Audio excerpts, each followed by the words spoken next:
Skipjack in the City of Norfolk, which became known as the Skipjack Norfolk.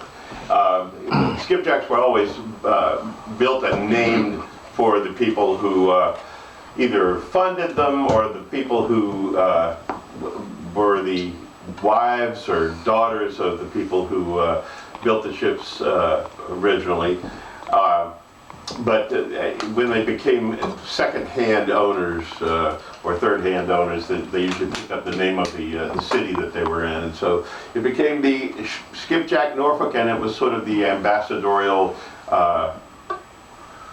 vessel that went around and represented Norfolk and some of the tall ship things that went on. Skipjack was a oyster dredging vessel that had a particular interesting spot in history, which was that it was that they were not allowed to use motors, even though motors were being used. They weren't allowed to motor except for in the earlier days 1 day a week, and then it became 2 days a week. And so they wound up not putting motors in them, but they had a little push boat called a dredge or a drudge boat, some would call it.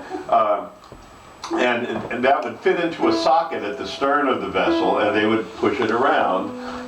And so what they were trying to do was prevent the boats from going back and back and back again and again over the same oyster beds, because these vessels dragged a real heavy rake attached to an iron mesh net. And so when they went through an oyster bed 2 or 3 times, it would pretty much decimate the oyster bed. Then they would pull the net up, the whole attachment with these rakish claws on it, pull them up on deck, and then they would cull the oysters. They would break them apart, because an oyster reef was really just like a reef in the tropics. It was a home for all kinds of different sea creatures as well as oysters, who didn't travel far from home, as you know, except when they are spat, which is the juvenile oyster, and the spat floats around looking for more calcium-rich land to land on and put its roots down. So anyway, everybody getting all this down? Well, anyway, so Norfolk had this really fine little boat, but never realizing what the upkeep was on such projects. I know. What? What do you call a hole in the water that you throw money in? No. A boat, that's right. And so eventually the city sort of lost interest, and the Coast Guard's inspections became a little more intense, and so they let the vessel go. And a friend of ours from the Eastern Shore talked some people in Cape Charles into taking this boat and trying to rebuild it, and there it sat, and it sat, and it sat. And last year, when Jeanne and I performed at the Cape Charles, Cape Charles Tall Ship Festival, we heard where somebody believed this thing was parked. It was in an industrial park.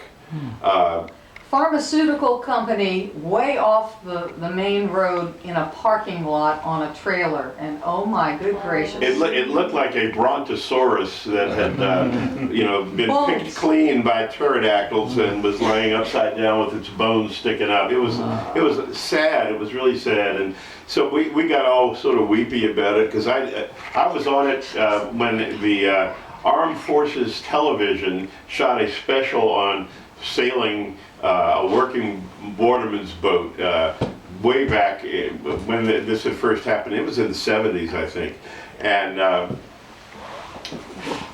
it was a great experience. And consequently, they just let it go, and then Cape Charles let it go, and so we got back, and we were all depressed, and we told our friends about it, and Jeanne had taken pictures, and we sent them around. And 2 weeks later. 2 weeks later. 2 weeks later. In the newspaper. In the newspaper. Wonder of Wonders.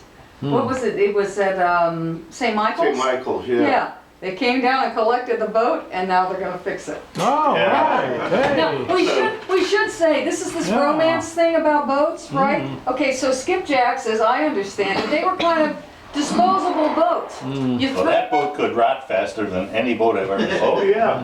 That was- They were known as the ladies of the bay. well, okay, but they were disposable. It was like you put one together. There's not even a standard set of plans for them. They're just sort of kind of this collection of practices. And when they didn't work so well anymore, rotting, you know, you just run them up the creek and leave them and go make another one. Yeah, and Deal Island Yeah. on the eastern shore, it was the graveyard, the ghost fleet of skipjacks. People would just run them aground and walk away. But there weren't any anymore, then we get romantic about them, right? So Oh, yeah. now we just played at the Centennial at the Skipjack 8 of May in New Bern last summer. Yep.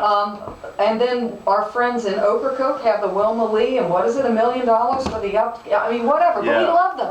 They're national historic sites now. So all you have to know to sing this song is the term last skipjack on the Chesapeake Bay. All right. All right, it goes like this.